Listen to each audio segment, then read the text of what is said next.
Housing First has two program requirements. One is that the person has to pay 30% of their income towards their rent.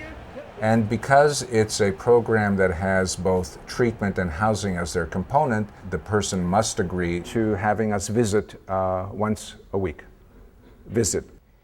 If you start to run the numbers and you see how much time you have face-to-face contact with individuals, it's not that much. It's really not that much. How many people on your caseload? 60, 80, 100? You better have a good idea of what it is that you're trying to accomplish. The home visit is like really the heart and kind of soul of the work we do, because you know, I think that's ultimately where you want the change to happen, you know, in their environment. And so it's important to kind of support them and assist them in their environment. Now, it's not a visit that's a treatment visit, and I think this is an important distinction. It's a visit much in the way that you would visit a relative. Hey, James. Good. How you doing? Good. Good to see you. You know, like a how you doing visit, and sort of checking to make sure that they're okay in the apartment. We do home visits for a couple reasons. It's the bedroom. Ultimately, we are the housing provider. Things break in the apartment, not because of what the consumer did, but when you're renting an apartment, things break. Bedroom looks great. Thank you. It's important to get on that, to keep landlords accountable to their responsibility, but also keeping us accountable to what we need to do. You know, it's a visit like other home visits of care and concern. Hey James, you want to talk at the couch? You get a more candid picture of how they're doing in their apartment, how they're doing psychiatrically, where there's any issues coming up. You know, I actually saw you yesterday. It was right up here. It was in Germantown, Shelton, and you were by. Now I almost like beeped and like jumped out, but I was like, oh, I actually get going. But I was like, oh, I'll see you tomorrow. Okay. So you get around a lot on your bike. Yeah, a little amount, yeah, around the neighborhood. Mm-hmm. Yeah. You ever bike into the city or anything like that, or is that too far? No, well, it's not too far, but I bike because I wait for a little more comeback. Now I'm feeling a little more comeback. What's that, man? Well, that just meant the body's feeling very normal, like, you know. So that's what saved me. I could not exercise before, so I used the bike to exercise. You know, you build some little amount of muscle coming back up in the legs real slow. I did want to focus in on his health because that has been kind of a window into engaging him. It's a program, right? It's not a housing authority where a person gets an apartment and they go. It's a program. It's not like, hey buddy, how you doing? Good? You good? How's it going? Good? Take your meds, yeah? Everything all right? Good? See you tomorrow. Good? Right? And you come back to your team, you know, how's buddy doing? Good. That's not what we're doing here, guys. It's a targeted intervention. How have things been going with Dr. Laura? Well, things been going great with Dr. Laura, yeah. Does taking the medications they have you on affect your body? This affects my body as sweat out. So is that uncomfortable for you? Yeah, it's uncomfortable. But have you told her about that? No, I didn't tell her about that yet, because some of the assessments that are going on kind of blend into just hanging out. This might be the final blood test. You get certain cues, like if the person is typically talkative and they're kind of reserved, and that might be a cue if something is going on. If they're usually well groomed and they have a less clean look, and maybe things are kind of deteriorating psychiatrically. You get clues into what's really going on in their apartment. And in a practical side, we can support them the best way we can. You know, a lot of medications have different side effects. If they can adjust it or change in any way, and still get the positive effects of it, right? And you might not feel as uncomfortable as you are now. Right. That would be good. That would be good. Yeah. So let Dr. Laura know kind of how you're feeling on the medication. Right. That'd be good. Yeah. The artfulness of the visit is that you're trying to engage people in services that they haven't actually asked for. They've only asked for housing often, and sometimes they won't ask for much more than that, but to sort of keep opening the door. The birthday celebration is today. Okay. So you're welcome to come down. We'll give you a ride. Okay. If you want to. Okay. We probably would leave Germantown 11:30. What are you thinking? Yeah, that's cool. That's cool? You into it? That'd be cool. One thing I wanted to remind you about, because John in the housing department we've been getting electric bills for folks. Right, yeah. And people have a certain amount of utility allowance. Yeah, they told me But that. once you go over, Yeah. it'd be on you to. Yeah. And so I see that. So I don't want you to go over. Right. So you have to, so you don't have to pay. Exactly. Yeah. Um, I might be a little over or not. I don't know. Yeah, maybe making the transition to living full-time independently is a tough transition. There's a new kind of learning curve they're going through. This is a cheaper air conditioner, and the little amount of air that comes out of here, I was trying to get it to just come over. Yeah. You know what I mean? Part of our responsibility as the treatment team, as the ACT team, is to help them transition that the best way they can. Helping them with the practical things like laundry or groceries or going to this appointment or that appointment. Because if they feel like they're doing it on their own, it can be too daunting. That's awesome. Exactly. Cool. Just with a little more decoration. All right. I think we're good to go for today. So Okay. we'll just come pick you up on the way Okay. back. When you're doing home visits, you'll just get a lot of information. I mean, some people are still in their place after a month, and what you see is the furniture that they moved in with and groceries that they bought, and there's nothing else in there, no personal effects.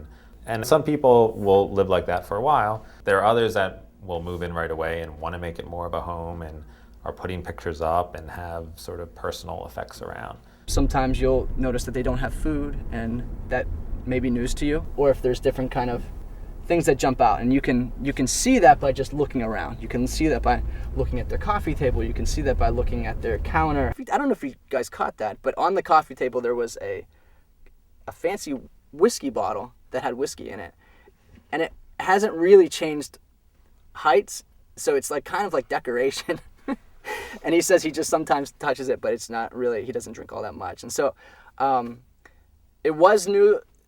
I don't typically get into his kitchen a lot, so when he showed us the kitchen, that's when I saw the wine bottles.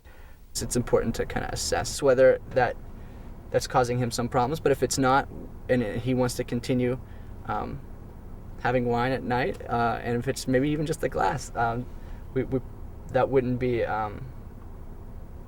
And if he doesn't want to work on it, we wouldn't push the issue. But just it's important to kind of assess whether that's something that needs to be monitored. You know, there are plenty of people we're concerned about, but we also know that this is their life and they're making their choices. That was an interesting thing he said, because we were focusing in on his end table, and he was talking about getting a Father's Day card. I don't know that he is a father. It's not always clear. You see stuff, it registers with you, but it's not always clear what you do with it. So I kind of like bookmark it in my head, and I want to come back to that with him. You know, this is a long process, and it's really getting to know people. We're in the very baby stages of these relationships that are going to be very long term, which is exciting, but progress can be slow in terms of getting to know folks and having a level of trust that enables them to tell us what's really going on. Because I also still feel like with most of my clients, there's this element of like, when is the other shoe going to drop? Like, when are they going to catch me doing something that's going to mean I'm going to lose my apartment? Right. They still want to put on this front like everything's fine. And we've seen that play out. I mean, there's a couple that was living together and both using and hiding their use, their IV drug use from us, and we slowly talked about that, and we talked about needle exchange and harm reduction, and that sort of, you know, and they didn't give us a whole lot, but then a week later we got a call from one of them saying, you know, my partner's overdosed, I didn't know who to call, and I called you, and that was the opportunity for us to go over, and it's like, okay, let's save this person's life, and that's what we're dealing with. And since then, the conversation has looked a lot different. I think that's when they finally realized they could talk to us about what's going on. Up until then, they felt like they needed to hide it. So it takes time, and it takes those sorts of occasions sometimes. And there was nothing we could have done up until then that would have convinced them otherwise. You don't need to address it all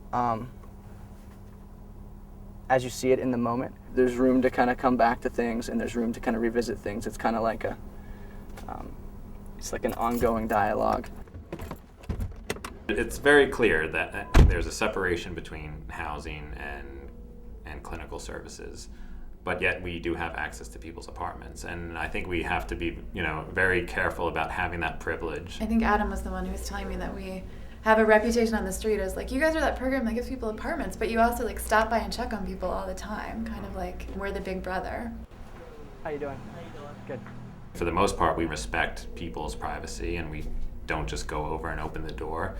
But then there are people that, are vulnerable in lots of different ways, whether it's psychiatrically or medically or whatever. Absolutely. There are times we've gone into apartments and found people passed out in diabetic coma and they needed to be in the hospital. And so we want to set up a dynamic where we're able to get all the clinical information, but do so in a way that's respectful, that this is the client's own personal space, and some of them aren't going to want us there. I think we try our best, and I think it works well for us and for our consumers. If they know when we're coming, they have some expectation and it can be a regular thing. Hey, Doc. Is it now a good time? Yeah. Great. Come on in.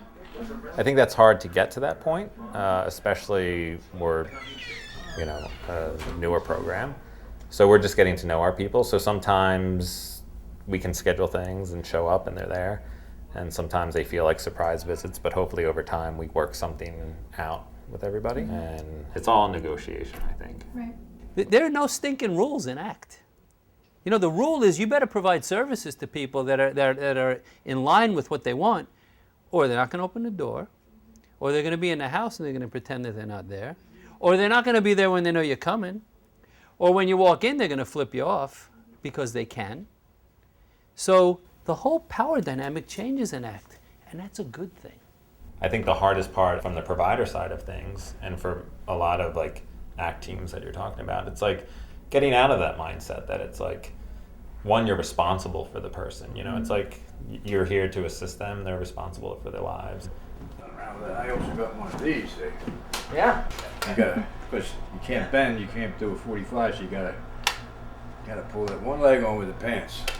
Matt just had hip surgery a couple weeks ago, and then he came back to his apartment, and something went wrong. Something went wrong with his hip. I'm not sure exactly what happened, but he had to have surgery again, and so he just got back 2 days ago. They did it for a long while. And then this was the only part that they were really more concerned about. There's not a handrail or anything. Yes, he did install a handrail. Come on down, sir. But for these steps? Well, I don't think he could have got one really in here. I don't know. Maybe something that you can hold on to. So tomorrow, probably Rebecca, the nurse, will come out and see him. What I would tell Rebecca, he's not being as strict with medical advice as far as limiting his mobility. I'm not allowed in there for 2 weeks. But once in a while I check it, make sure it is. Oh, okay, great. It's really on there. Yeah. He treats that relationship differently than he treats mine. So coming from Rebecca, it may have more weight. And that's the great strength of the ACT team, of all the disciplines. But also, I think all the people on the team have different strengths, even on the same subject, of medical understanding. The caps that are on straight are the pills that I take in the daytime. Did you come up with your own? Yeah. That's really smart of you. Yeah. That's really cool. So The cool thing about an ACT team is there's different eyes on the scene, and things jump out to different people. You keep opening the door with questions. When was the last time you saw your family? How's your health? How's that foot healing? Hey, Matt. Yeah. Who's that? Oh, that's my grandson. Oh, cool. Where do they live now? When you came to see me, my wife also works at that hospital. She's a drug and alcohol counselor. Just give me a little inspiration. She said, in other words, get your shit back in order. Maybe you can see your grandson again. And he is a neat little kid. Have you seen him? No, not yet. Not yet. He's really cute. Huh? Really cute. Yeah, he's a good kid. You keep opening the door with questions on these visits, hoping the person will walk through one of them.